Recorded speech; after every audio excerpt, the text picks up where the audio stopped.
Hello there. What is going on, everybody? Today we're going to be unboxing and building out some Phase 2 clone troopers for Star Wars Legion. This is actually release day, so we are going to be putting these guys together. We're going to take a look at the sprues. We're going to take a look at all the cards that come in here. And also, we have to talk about the latest giveaway because the $25 Amazon gift card giveaway is today. I'm actually thinking I am going to post the winner for that on Twitter later today. So normally I will do a lot of them. I just announce at the end of my videos, but every once in a while I decide, you know, let's do some social media stuff, and that's just kind of a way to kind of grow social media presence in case, you know, YouTube ever you know, goes down or whatever. I'm kind of trying to spread out a little bit. Hopefully that makes sense. Okay, so let's take a look at what we got here. We've got our Phase 2 clone troopers. These guys, I would have had them for you sooner. There were some delays, but we've got them now. We're going to get a lot of options with these guys. We've got head options. We've got helmets. We've got all kinds of different build options for these guys. This is going to be really, really fun. So yeah, that is awesome. Oh, by the way, I know some people do like to see the back of the box. So there is the back of the box as well. And yeah, let's go ahead and dive right into these things. Here we go. So taking a quick look at our sprue, we've got a lot going on with these fellas. An awful lot. Digging that helmet right there. We got the head option, the helmet option. I think this is the first Republic unit, you know, to be on a sprue. This and the tank coming out, you know, same time. Very, very cool. I'll have to kind of line them up and see how they look once they're all done, right next to the Phase 1 clones, which is kind of cool. And we got one other sprue. So we got all these units on a single sprue. I do definitely appreciate that we're getting a lot of pieces all in one piece, so you can really kind of see kind of the craftsmanship there. You can see the sculpt, you know, and then we've got our back piece kind of like that. And that's going to be helpful because it doesn't look like there's too many really tiny pieces here. Some parts with the arms where they bend, you get some smaller pieces, but and it looks like they also have them grouped appropriately, like D01, D02, D03, D04, D06. Like all the D's are gonna D's bits. Are you gonna? Wow, that's terrible. Oh, the dad jokes are strong today. Anyway, all of D's are gonna go together, and all of B's are gonna go together. That's usually how it works. And just to verify, sure enough, we got all our B's as this guy and all our C's as this guy, etc. So very cool. We'll take a closer look at those here in a little bit. We'll put one of them together and see how they look. Let's take a look at our cards. All right, so we've got our cardboard here. Pretty standard cardboard. The ever-growing importance of the proof of purchase. So you make sure you hold on to those. You never know when you might need something like that. Although I don't really think you're probably going to need these. I think your receipts are more important than proofs of purchase. However, that's just my opinion. Okay, so we've got our Phase 2 Clone Trooper unit card right here. It's going to be a 60-point unit. You're going to be running more points here than you do with the normal clones, that's for sure, but you do have some great upgrade slots, and that's one of the things that helps make this unit great. You've got the heavy weapon and the personnel, which is pretty standard amongst core, but you've got the training option. So this is kind of putting the second clone trooper option here kind of in that middle place. It's like in between what we have seen before for the second unit and then the third unit, which were like veterans or something like that for other factions. So these are definitely more experienced clones. The training upgrade is really going to work very well with the Phase 2 clones because of cards that can go in there. It's just going to make them so good. And we'll talk a little bit more about that here shortly, but I'm a big fan of this upgrade slot. So that's, I think, one of the things that kind of makes these guys great. And then of course, we've got gear equipment, which is always a nice thing to do, especially if you're putting a lot of points on here. There's a lot of good things that you can do for equipment. And then, of course, grenades. I always like putting grenades on here, especially fragmentation grenades, just because they don't have any surge. And so if they do manage to get in close, having that surge to crit is just absolutely spectacular. Okay, only a red black die and red range die, 1 to 3. I'm sorry, I am colorblind today.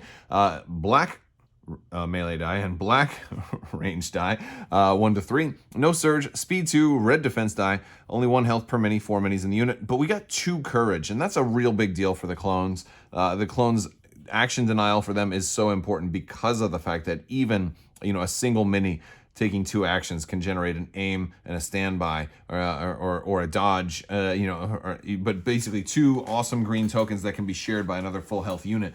Loss of actions for clones is really a bad deal. So that's, the courage is a very valuable asset on these particular guys. They also have fire support, which is just really cool. I feel like I could have done without fire support on these guys, because I feel like these guys are probably going to be my primary shooters, and I feel like probably the Phase 1 clones will be my fire supporters. That's kind of like how I envision doing this, but hey, you know what? I'm always happy to have the option to fire support with them. And of course, Reliable One, their new keyword, that's going to give them a surge token every turn. So, hey, that's awesome. And if you want to run all clone troopers, you can have lots and lots of surge, probably more surge than you'll ever need, right? So I don't think you'll really need to run that many Phase 2 clones. I just don't think you're gonna need to run that many. So we've got our extra Phase 2 clone trooper mini card. That's going to cost 15 points to get 1 extra, which is pretty standard considering that there are 15 points per with a cost of 60. Then you've got the Z6 Phase 2 clone trooper at 27 points. Look, Z6 has become one of the most common guns in this game, and it's still my favorite gun in this game. It still is, maybe always will be. I have a feeling I'm going to be running the Z6 on these guys a lot. It's my favorite gun for the Phase 1 clone troopers, probably going to be my favorite gun for these guys. The fact that you've got a built-in surge with Reliable makes this better here than in other places, and the fact that you've got built-in training makes this one really, really good as well. And then, of course, we've got the mortar, the Phase 2 mortar trooper. This one is really cool. Like, I think a lot of people were kind of surprised when we saw this one. This was, I think, the last one to get spoiled.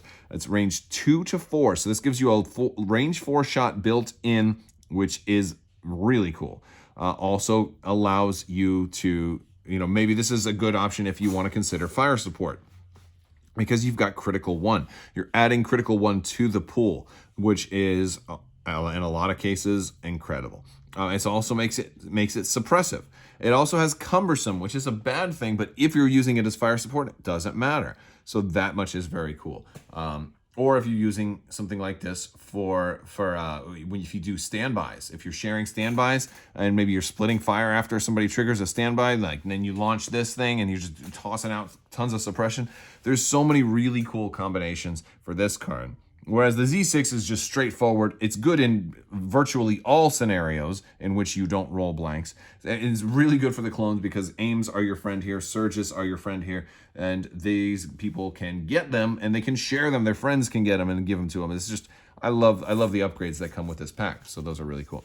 We are going to get a copy of grappling hooks in here, also a copy of impact grenades, and a copy of Overwatch. Now, out of all of these, impact grenades I can do without. Grappling hooks I tend to be able to do without, but Overwatch is a great option to put on the Phase 2 clones.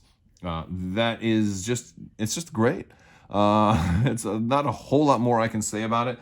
There are a few other training upgrades that I would consider possibly putting on there, but Overwatch is, you gotta have at least 1 clone unit with Overwatch, if not maybe 2. I could see 2 is gonna be really good, but at least 1 clone unit with Overwatch, I think is gonna be really important. And so I think that you gotta staple this to at least 1 of your Phase 2 clone troopers. That's my opinion, but we'll have to see how it all plays out. Let's go ahead and try and do some building. All right, so what I'm gonna do is I'm gonna do the first miniature on there, and I definitely think G is gonna be the most complex because that's your mortar, and he has the most pieces by a long shot.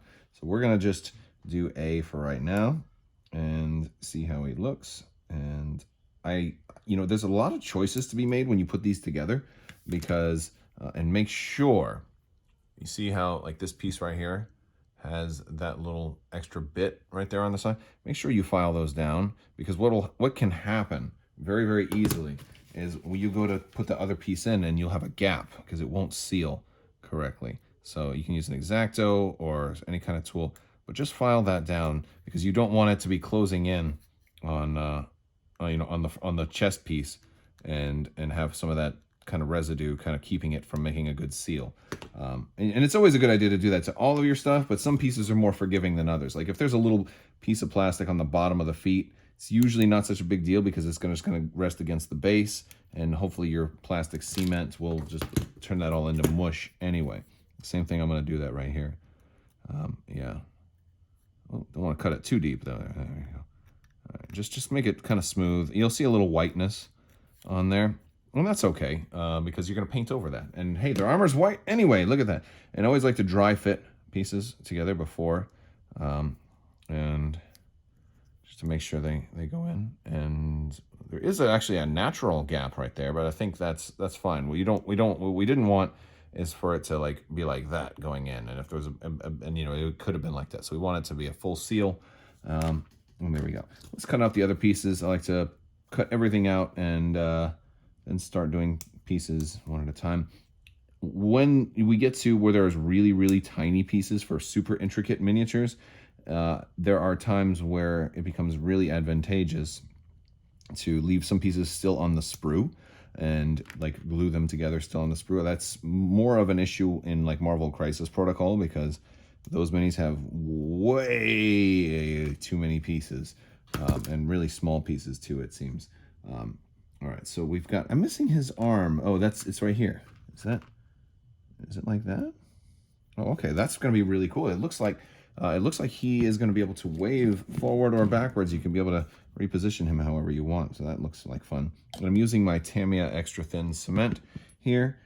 We're ventilated really well, so don't worry about that. I know in the last video some people were like, "Oh, you're gonna get sick." You know, no, we're ventilated in here. Always make sure you're ventilated when using plastic cement because it's oh, look at that, it's bonding already. All right, I like to just put a drop or two in there too, just to get it to suck in.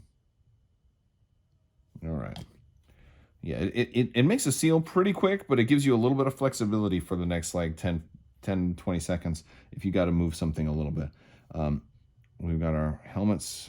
They can go right there. I think I'm just going to dry fit the helmet in right now because I want to do one of these guys kind of like, you know, how the Ahsoka's folks in the latest season of Clone Wars are doing theirs. That looks really cool to me. Oh, yeah, he's got his one hand can go up like that. Oh my goodness, no, he doesn't go in there that well. You're gonna have to glue this one in. You're not gonna be able to dry fit this one in too easily, but you definitely have some options on if you want him to be like this way. You probably want him up. You probably want his hand up like that. But if you have it up too hard, it looks like he's scratching his head. You see, I need to clean this piece off too right there on his forearm. I need to fix that a little bit. That is okay. So, all right, I'm gonna do the other arm first. Oh, in this one you have a lot, actually. So in this case, I probably want to glue his hand onto the gun first, but I'm not gonna do that. I'm just gonna glue the hand or the shoulder into the arm socket first, like that. These are actually really easy to assemble. I think they've done a great job with the sprue process for these. Like really easy to do, and the fact that you have options. Super cool here. Like I love having the options here. I really do. Like they did a great job here. Like I can move the arms around if I want. I can move it up a little bit more. I can move it down. All right, I'm gonna put a pretty good amount on there. This one is going to be a little tricky. Well, he's holding his weapon underneath. Okay. All right, I'm working on it. I got to hold this one here because this one is a very light grip piece. So this one is, you're going to have to hold it for a little bit longer. There's a little divot that it can go in. Here, just to give you guys a closer look. You see right there? There's a little, kind of like a little nipple piece you want it to go in. And there we go. And I just got to hold it there long enough for that chemical bond to start taking place. Okay. Now I could still move it if I needed to, but I'm not gonna, I don't think I'm gonna need to do that. I kind of like that. He's kind of holding it. And I will say, having carried a rifle for a long time, you're not always carrying it at the ready. There are times where you're just like, all right, I'm going to chow. I'm just going to carry this thing, you know, by the guard or something like that. All right. How do we want this? I think we'll kind of go like that.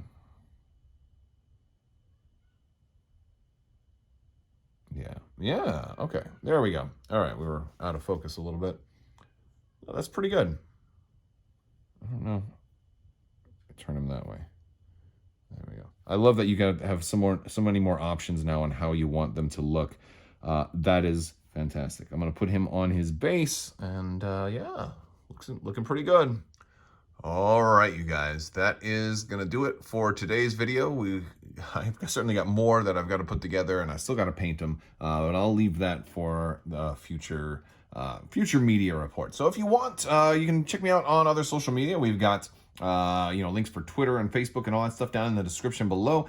If you would like to support the channel and help make this all possible, there is also a link down to Patreon, which, I couldn't do this without my patrons. So thank you guys so much. There's also more Patreon giveaways coming up very, very soon. So be on the lookout for those. And I think that's about it. So I want to thank you guys so much for watching. And as always, have a great day.